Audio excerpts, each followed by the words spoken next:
د امریکا ډیوي لاټري یا د امریکا د گرین کارت لاټري نتیجه د را روانې میاشتې چې 5مه میاشت ده د مای میاشتې 8م تاریخ د 2024 کال په خیر سره نتیجه اعلانېږي. هغه نفرو لپاره ښه خبر دی چې په تیر کال د اکتوبر او سپټمبر په میاشت کې د دغه لاټري لپاره ثبت نام کولی شئ. تاسو د امریکا د ډیوي لاټري کوم ویب سایټ چې دی یا د سټیټ ډپارټمنټ کوم ویب سایټ چې دی هلته لاړ شئ او خپل هغه د ثبت نام په وخت کې چې کوم کنفرمیشن کوډ تاسو ته درکړل شوی و د هغې په داخلولو سره او د خپل شخصي معلوماتو په داخلولو سره تاسو کولی شئ دغه ریزلټ یا نتیجه ترلاسه کړئ.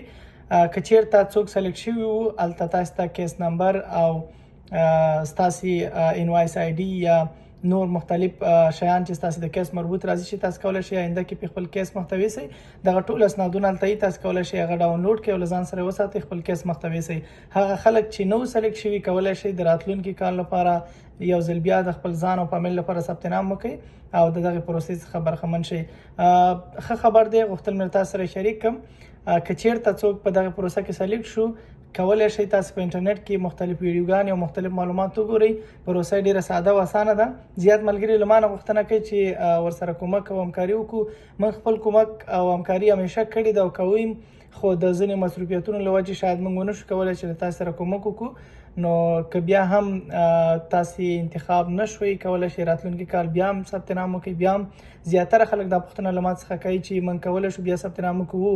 همیشه که یو څوک سلیکټ نشي د هر کال لپاره دوی چانس لري. تر هغې چې تاسو انتخاب شوي نه یاست تاسې دغه چانس له لاسه نه ورکوئ. نو ټولو ته ښه بخت او ښه چانس خدای دې وکړي چې ټول پکې سلیکټ شي. خو بیا هم که څوک سلیکټ نشو ناهیلي کېږئ مه، کولی شئ راتلونکي کال بیا ثبت نام وکړئ. ډېره مننه.